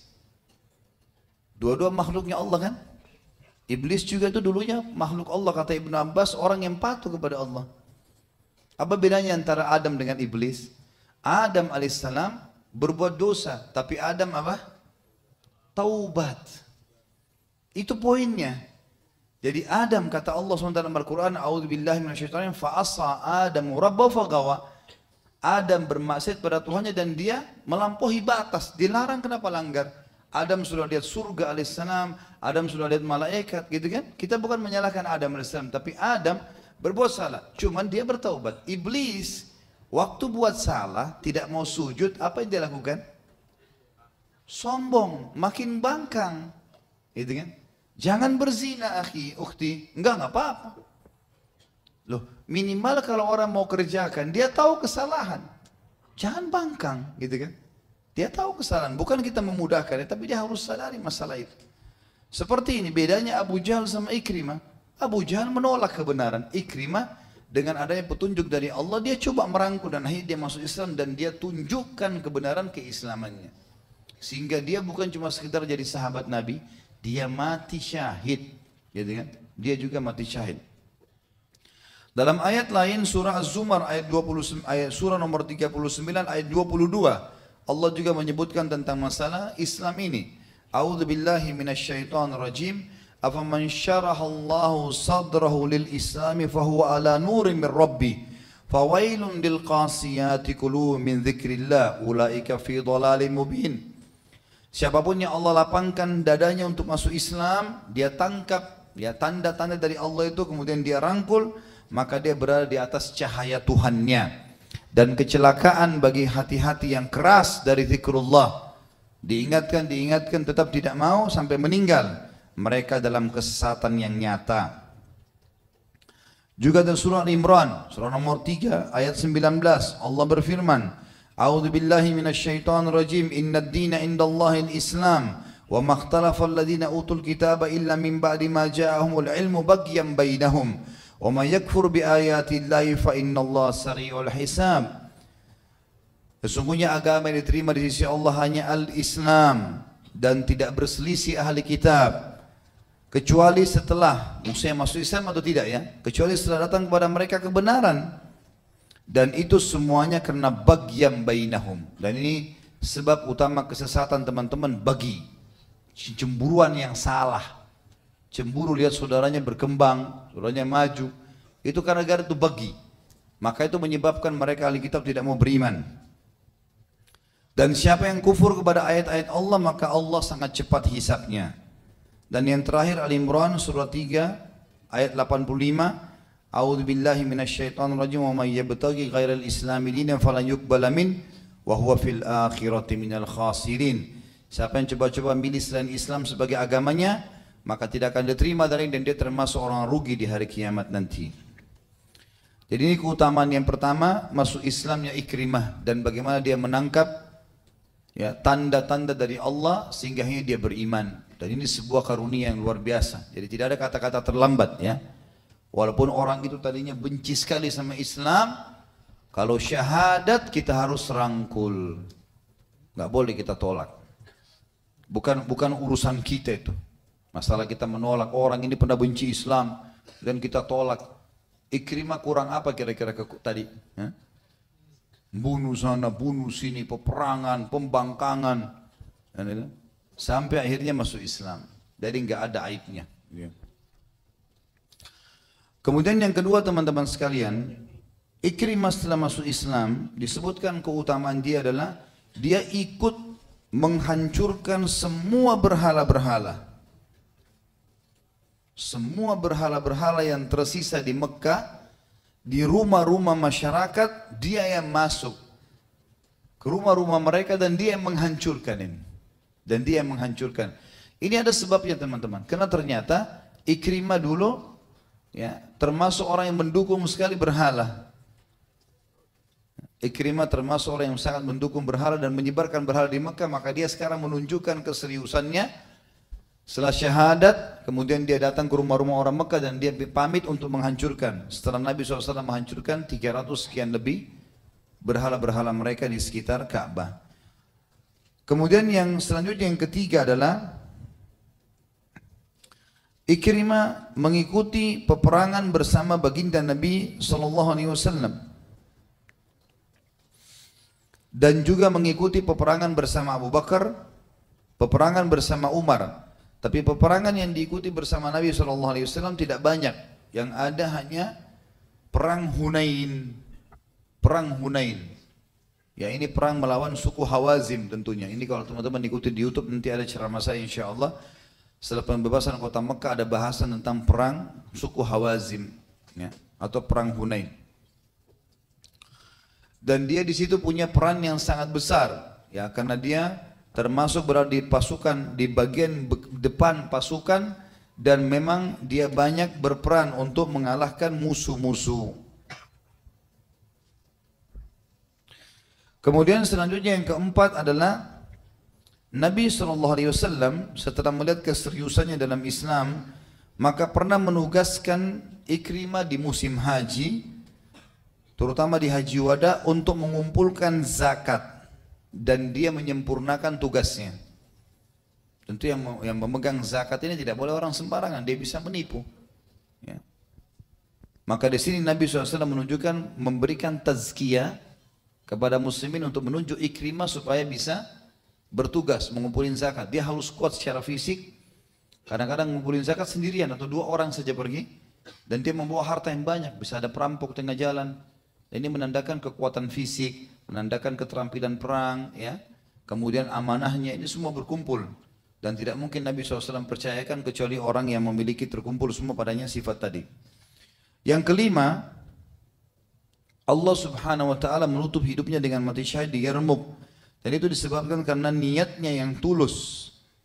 Dan dia berkata sebelum menghembuskan nafas terakhirnya, Hadza ma fatani qabla al-Islam wa su'u fi'l abi lil Islam. Ini saya lakukan semua karena Allah dan apapun yang telah luput dariku dari keislaman. Bertahun-tahun aku enggak masuk Islam, aku bahkan merangi Islam, dan dari buruknya perilaku ayahku ya terhadap Islam. Dan dia mau mengharumkan kembali namanya dia, mengembalikan lagi citranya, dan menunjukkan kalau dia bukan seperti ayahnya yang dibenci oleh Allah dan Rasulnya. Yang keenam, dia betul-betul ya, jujur dalam taubatnya. Dan ini sebuah fadilah. Orang tidak boleh taubat setengah-setengah, hanya sekedar mau dibilangi oleh orang lain bertaubat. Tapi Ikrimah memberikan pelajaran kepada kita, betul-betul dia terbukti selalu kalau bersumpah, diantaranya dia mengatakan, tidak demi Tuhanku yang telah menyelamatkan aku dari kematian di perang Badar. Sambil megang Al-Quran dia menangis dan sambil berkata kalamu Rabbi, perkataan Tuhanku. Dan kemudian dia mengatakan saya menyesal terhadap apa yang terjadi sebelum Islam. Kemudian dia menangis terisak-isak. Dan ini sebuah fadilah, ketulusan dalam bertaubat. Yang terakhir teman-teman sekalian, kita tutup dengan ad-durus wal ibar. Pelajaran apa yang bisa kita ambil dari kejadian sahabat yang mulia ini? Yang pertama, indahnya Islam, dan ini tidak pernah kita lupakan dan selalu kita ulang-ulangi teman-teman sekalian. Indahnya Islam, karena Islam hanya akan melihat keadaan orang hari ini ke depan, tidak melihat masa lalu seseorang. Walaupun dia musuh Islam, tapi setelah dia masuk Islam maka terlupakan semua kesalahan-kesalahannya. Yang kedua, hidayah itu harus dikejar dan dicari, bukan ditunggu datang. Dan setiap orang teman-teman sekalian yang bergerak, dia yang akan menghasilkan. Kalimat ini penting. Setiap orang yang bergerak, dia yang akan menghasilkan. Orang yang tidak bergerak teman-teman sekalian tidak akan ada hasil karyanya. Mengkhayal kalau cuma duduk, kemudian mengatakan nanti kalau ada kesempatan, nggak bisa. Bergerak, tunjukkan sesuatu. Lakukan walaupun belum maksimal. Nanti masalah dia berkembang itu urusan nanti. Yang penting sekarang ke depan ada sesuatu yang kita kerjakan. Dan orang yang menunggu tidak akan mendapatkan apa-apa. Dan kita lihat di sini banyak sekali contoh hadis-hadis Nabi SAW riwayat Bukhari Muslim. Bagaimana pernah waktu Nabi SAW menyuruh sahabat sadaqah gitu kan. Ada sahabat-sahabat yang miskin datang dari luar Madinah, bajunya cuma satu lembar kain, jadi kalau terhempas dengan angin kelihatan. Muka mereka hitam kemerah-merahan karena susahnya hidupnya, miskin. Nabi SAW naik mimbar lalu memotivasi sahabat untuk supaya bersedekah. Sahabat berlumba-lumba nih. Sahabat berlumba-lumba bersedekah, gitu kan. Sampai maksudnya di sini Nabi SAW motivasi agar sahabat berlumba-lumba bersedekah. Ternyata teman-teman sekalian, pada saat Nabi SAW sudah mengatakan bersedekahlah dan selamatkan diri kalian dari api neraka walaupun dengan secuil kurma. Artinya kalau di rumah kalian ada satu kurma, cuma bisa disedekahkan secuil kuku kecil, nggak apa-apa, sedekahin. Selamatkan diri kalian itu. Kalau tidak punya, minimal dengan kalimat yang baik. Artinya sampaikan, doakan saudara kita yang miskin itu supaya mereka dikeluarkan dari masalahnya. Lalu ternyata ada satu sahabat, waktu itu dia buka surbannya, dia letakkan di lantai masjid. Kemudian dia menaruh sumbangannya mengatakan, ya Rasulullah, ini di jalan Allah. Tapi saya tidak temukan namanya sahabat ini tentunya. Yang jelas satu orang sahabat berinal mengatakan atau meletakkan itu. Lalu yang lainnya pada ikut-ikutan meletakkan itu. Apa kata Nabi SAW? Man dalla ala khairin kana lahu mithlu ajri fa'ili min ghairi an yanqus min ajri fa'ilihi syai'a. Siapa yang menunjukkan kebaikan, dia akan dapat pahala orang yang mengikutinya tanpa dikurangi sedikit pun dari pahala orang yang mengikutinya. Jadi perhatikan di sini apa yang kita ambil pelajaran teman-teman dari riwayat kejelian sahabat yang bersegera melakukan kebaikan sehingga orang lain ikuti, bergerak. Dalam pepatah bahasa Arab dikatakan taharrak fa inna fi harakati barakah. Bergerak, buat sesuatu, lakukan. Jangan cuma nunggu saja. Hasil kerja orang yang kita mau banggakan tidak ada gunanya. Dulu ibu saya rajin baca Quran, itu ibumu. Kamu bagaimana? Dulu ayah saya rajin sholat malam, itu ayahmu. Kamu bagaimana? Adik saya hafal Quran, adikmu. Kamu bagaimana? Dalam pepatah bahasa Arab juga lain dikatakan, laisal fata man yaqulu kana abi kada wa kada, walakinnal fata man yaqulu ha ana dha. Bukan seorang anak muda yang cerdas yang mengatakan dulu ayahku begini dan begitu. Tapi dia yang cerdas adalah yang mengatakan ini loh saya sekarang. Ini hasil saya. Ingat sekali lagi, petunjuk, pahala didapatkan dengan bergerak, bekerja, bukan dengan malas-malasan. Ini poin penting. Dan itu yang Ikrimah lakukan. Setelah dia masuk Islam, dia tunjukkan itu. Dia bergerak, dia ikut berjihad sampai terbunuh mati syahid. Yang ketiga, taubat adalah jalan pintas untuk menuju kepada keselamatan. Dan dia membersihkan semua masalah yang lalu-lalu. Taubat ini teman-teman sekalian sebuah, kalau saya bahasakan, kapal yang akan menyelamatkan kita di lautan yang luas dan kita tidak punya pegangan yang lain. Itu taubat. Hanya dengan menyesali, ya, tinggalkan dosa, sesali, janji sama Allah tidak ulangi. Detik itu kita meninggal, maafkan sama Allah, masuk surga. Kenapa nggak mau taubat ini? Kalau ada orang mengatakan kan mudah taubat Ustaz, nanti aja kita taubat. Baik, daripada antum terjerumus dalam dosa, lebih baik isi dengan amal soleh. Lebih baik isi dengan amal soleh. Daripada 3 jam berzina di hotel, lebih baik pakai 3 jam pengajian. Artinya lebih baik kepada ini. Walaupun nanti dia terbuka pintu taubatnya. Karena orang yang 3 jam pada saat kita lagi zina di hotel itu, dia pakai 3 jam itu ibadah kepada Allah, dia lebih tinggi dari kita derajatnya. Padahal kita bisa buat hal yang sama kan? Dan setiap kali mau berbuat dosa tanya begini, kalau saya tidak lakukan kenapa? Tanya diri sendiri. Diajak berzina, kalau saya tidak lakukan kenapa? Enggak apa-apa, mata kita enggak buta, tangan enggak putus, kaki enggak putus, enggak apa-apa. Malah nyaman, gitu kan?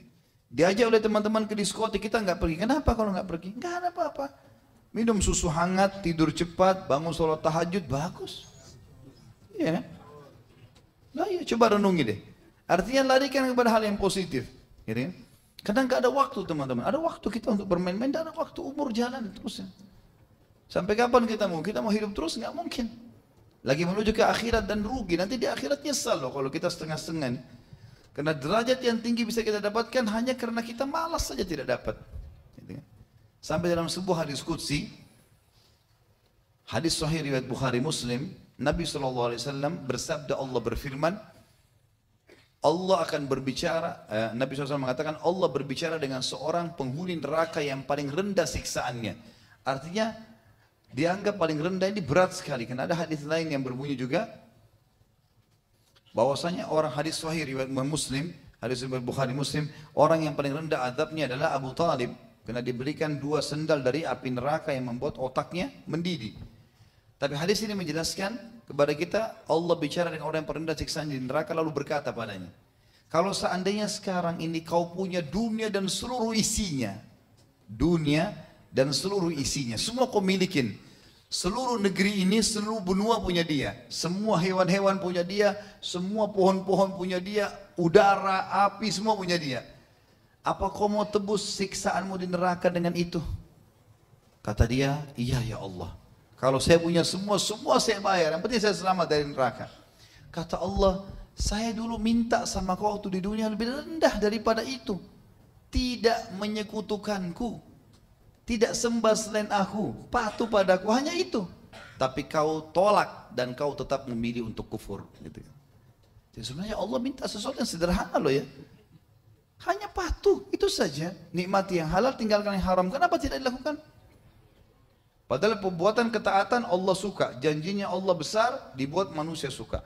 Jujur, amanah, tanggung jawab, segala macam ini disuka sama Allah. Pahalanya besar, Allah juga buat manusia suka.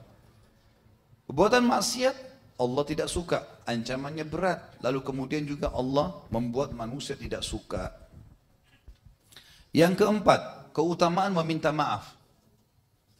Ini juga penting teman-teman sekalian. Makanya Nabi SAW tadi, dari 10 orang yang dijamin disuruh bunuh, maka ada yang tidak dibunuh karena mereka minta maaf. Saya sudah kasih contoh tadi, Nabi Adam alaihissalam Allah muliakan karena minta maaf dari kesalahannya, gitu kan? Nabi Yunus alaihissalam dimuliakan oleh Allah karena minta maaf dari kesalahannya, bertaubat, gitu kan? Kemudian kita lihat sahabat-sahabat diantaranya tokoh kita hari ini salah, dosa apa yang tertinggal Ikrimah belum lakukan, tapi minta maaf kepada Allah, minta maaf dengan Rasulullah SAW pada saat itu, lalu menunjukkan kebaikan, maka dapat. Ini fadilah besar sekali. Fadilah meminta maaf dan memaafkan ini adalah sebuah perintah dalam agama, dan Allah mengatakan dalam Al-Quran, A'udzubillahi minasyaitonir wal afina 'anil nas wallahu yuhibbul muhsinin. Dan orang yang suka memaafkan orang lain, dan Allah suka dengan orang berbuat kebaikan. Ya. Kemudian juga yang kelima adalah fadilah keseriusan orang yang mengerjakan kebaikan dalam Islam untuk menutupi kesalahannya yang lalu. Seperti misal, kalau kita dulu sering berinfak, mentraktir teman-teman ke diskotik misalnya, atau berzina. Ada orang begitu, subhanallah. Diajak teman-temannya pergi ke puncak, pergi kemana, ajak teman-teman main berzina, dia yang biayai. Baik, anggap itu masa jahiliyah, kita pernah lakukan dulu. Masuk ke diskotik, bayarin teman-teman khamernya, atau apa saja. Perhatikan pelajaran dari Ikrimah. Ikrimah mengatakan, pertama sudah syahadat ya Rasulullah, aku akan mengeluarkan setiap dirham dan dinar yang aku keluarkan untuk memusuhi anda dan Islam sebelum ini, sejumlah itu untuk membersihkan yang lalu. Sekarang kita bisa lakukan hal yang sama. Coba keluarkan, sedekahkan di jalan Allah, kira-kira senilai yang kita ingat untuk membersihkan yang lalu-lalu. Dan kata ulama, ini termasuk kesempurnaan dalam taubat ya. Bukan cuma pengucapan lisan, tapi bagaimana memperbaiki perilaku. Dulu buruk, sekarang jadi baik. Dulu Ikrimah memerangi Islam, sekarang dia membela Islam dengan peperangan. Dulu dia berinfak untuk memerangi Islam, sekarang dia berinfak untuk mendukung Islam. Jadi perbuatan hal yang sama dibalas ya. Ini termasuk pelajaran yang juga bisa diambil dari sini. Kemudian yang keenam, bagaimana karunia Allah yang maha agung, dan bagaimana Allah subhanahu wa ta'ala sangat dermawan, ya, mulia. Sampai-sampai Ikrimah yang tadinya betul-betul membenci Islam masih diterima oleh Allah subhanahu wa ta'ala. Bahkan pernah ada riwayat, dalam riwayat Bukhari, pernah ada seseorang yang suka mengganggu Musa alaihissalam. Musa diganggu terus setiap hari. Cacimaki Musa alaihissalam, cacimaki Taurat, cacimaki Allah. Sampai Nabi Musa jengkel sama orang ini. Bertahun-tahun ini. Enggak selesai-selesai ini. Terus mencaci maki. Nabi Musa sabar. Terakhir Nabi Musa sudah enggak sabar. Ya Allah, ambil alih orang ini. Jibril datang. Hai Musa, Tuhan mengirim salam. Allah kirim salam padamu dan mengatakan kepadamu, hukuman orang ini di tanganmu. Terserah, kau mau apakan saja bisa. Minta apa saja, minta Allah turunin petir, bakar dia terbakar. Minta dimatikan tiba-tiba, silakan. Minta apa saja, bumi tenggelamkan. Subhanallah, malam hari Nabi Musa berdoa. Besok pagi Nabi Musa keluar rumah, ketemu orang ini. Caci maki lagi, ya, benci Nabi Musa AS. Nabi Musa sudah tidak sabar, sudah dapat izin tadi malam. Maka Musa mengatakan, ya ard khudhi, wahai bumi tenggelamkan orang ini. Tenggelam. Dan Allah dengan kemahamurahannya menenggelamkan orang ini yang benci sama nabinya, benci sama Allah, mencaci maki Allah, caci maki Taurat, ditenggelamkan cuma sampai lututnya. Orang itu tidak bisa gerak. Lalu dia mengatakan, Musa maafin saya. Kata Musa, sudah telat. Tidak ada lagi maaf. Ya Allah, ya bumi tenggelamkan dia. Ditenggelamkan sampai perutnya. Belum tenggelam semua. Hai Musa, maafkan, saya akan beriman padamu. Musa mengatakan, dosa saya nggak ngerti. Saya nggak mau tahu.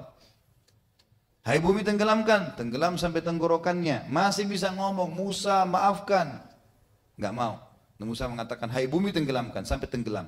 Dalam riwayat Bukhari, kata Nabi SAW, Allah mengutus Jibril lalu berkata, hai Musa, ma aqsa qalbuk, Sungguh keras hatimu itu. Ya. Kalau seandainya kata Allah, Ibnu Jibril mengatakan, Allah mengatakan kalau seandainya dia mengucapkan pada saya maaf dari awal sekali sebelum kakinya tenggelam, saya sudah maafkan. Kenapa kau harus dendam seperti itu? Maka ini sebuah fadilah sebenarnya dalam Islam ya. Jangan selalu dendam dengan orang. Kalau orang sudah minta maaf, sudahlah selesai. Untuk apa kita simpan-simpan? Toh Allah SWT juga akan memaafkan kita. Saya juga pernah sebutkan kisah Muslim bin Abi Muslih, sepupu Abu Bakar radhiyallahu anhu ajma'in yang pernah dibiayai oleh Abu Bakar hidupnya. Tapi ternyata waktu tersebarnya fitnah zinanya Safwan dan Aisyah radhiyallahu anhu ajma'in, maka Muslim termasuk orang yang menyebarkan isu. Waktu Abu Bakar tahu radhiyallahu anhu, Abu Bakar berhentiin nafkahnya, nggak ada lagi bantuan tiap bulan. Abu Bakar nggak mau salam sama dia, gitu kan? Ini orang ini sudah dibantu kok gini, mana jebani fitnah keluarganya lagi. Maka turun firman Allah dalam surah An-Nur, ala tuhibbuna yaghfirallahu lakum. Tidak maukah kalian Allah mengampuni kalian dengan memaafkan orang lain? Itu ayat ini turun kepada Abu Bakar. Abu Bakar mengatakan, tentu saya mau Tuhanku. Lalu Abu Bakar sebagai bukti dia mengucapkan kalimat depan Muslim bin Abi Muslih, saya sudah maafin kamu. Nafkahnya dikembalikan oleh Abu Bakar. Jadi, memang sudah begitu dalam Islam. Kita disuruh memaafkan teman-teman sekalian. Allah saja memaafkan, bagaimana dengan kita? Dan yang terakhir, yang ketujuh adalah bagaimana fadilah jihad, perang dalam Islam, dan bagaimana fadilah mati syahid yang sudah sering kita ulang-ulangi tentunya teman-teman sekalian, dan tidak kita ulangi lagi pertemuan sekarang. Bagaimana Islam itu sangat memotivasi untuk seseorang berjihad, dan bagaimana Ikrimah bin Abi Jahal yang begitu masuk Islam sudah mendapatkan informasi dan mereka tidak menunda lagi. Cuma saya menyebutkan sebuah kata saja. Bila Allah mudahkan satu waktu ada jihad yang benar sesuai dengan Al-Quran dan Sunnah, memang ada panduannya, memang ada penyebab-penyebabnya, maka jangan tunda teman-teman sekalian. Karena memang mati akan datang dimanapun kita berada. Kapanpun, dimanapun. Kita sedang ada di rumah, di ranjang atau di medan perang, tetap akan mati. Dan Islam mengajarkan kita untuk mati syahid. Serta yang kedua yang perlu digarisbawahi, orang kalau terbunuh oleh musuh, maka tidak lagi dia rasakan apa yang sedang dilakukan oleh musuh tersebut. Misalnya tusukan, misalnya bom, misalnya tembakan. Karena mereka hanya merasakan satu, sakaratil maut. Ruhnya dicabut ya dari tubuhnya. Dia nggak rasa lagi, aduh dada saya sobek kena tembakan peluru, atau kepala saya meledak kena bom. Itu nggak ada lagi sudah. Kita cuma lihat malaikat maut, cabut ruh kita, selesai. Ya, kalau orang mukmin maka akan mudah seperti air dari mulut kendi. Dan kata Nabi SAW, semua orang merasakan sakaratul maut kecuali syahid yang hanya merasakan seperti gigitan semut saja, gitu kan? Sedikit sekali, kemudian baru dia mati. Belum lagi dia pada saat keluar ruhnya, maka akan dibawa, ditaruh dalam pelatuk burung yang berwarna hijau yang keliling-keliling di surga. Semua selain syahid ada di alam barzah di kuburan, tapi mereka ini sudah keliling-keliling di surga. Dan banyak sekali fadilah-fadilah yang sudah kita sebutkan pada pelajaran-pelajaran kita yang sebelumnya. Allahu a'lam. Mungkin itu saja, saling bersabar insyaAllah dan berta'awun dalam kebaikan. Kita berdoa kepada Allah SWT, semoga majlis kita diberkahi olehnya dan dijadikan sebagai tambahan amal kita pada hari kiamat. Dan semoga saja semua amal yang pernah kita kerjakan dan akan kita kerjakan sampai menjelang ajal datang, semuanya diterima dengan kemahamurahannya. Dan semoga semua dosa yang pernah kita kerjakan sekecil sampai sebesar apapun, terutama yang hadir dalam majelis kita ini dan yang mengikuti acara kita di medsos, semuanya dimaafkan dan diganti menjadi pahala dengan kemahamurahan Sang Pencipta Allah. Dan kita berdoa agar Indonesia diberikan ketentraman, kemakmuran, kedamaian, juga dijadikan muslimin agar bersatu di bawah ukhuwah Islamiyah, diangkat perselisihan di antara mereka, dan juga Allah Subhanahu wa taala mengirimkan kepada mereka pemimpin yang adil, yang muslim, yang kembali kepada Al-Quran dan Sunnah. Dan juga kita memohon kepada Allah SWT agar kita semua disatukan di surga Firdaus tanpa hisab, sebagaimana saya katakan di majlis ilmu yang mulia ini. Subhanakallahumma bihamdika, asyhadu an la ilaha illa anta, astaghfiruka wa atubu ilaik. Wassalamualaikum warahmatullahi wabarakatuh.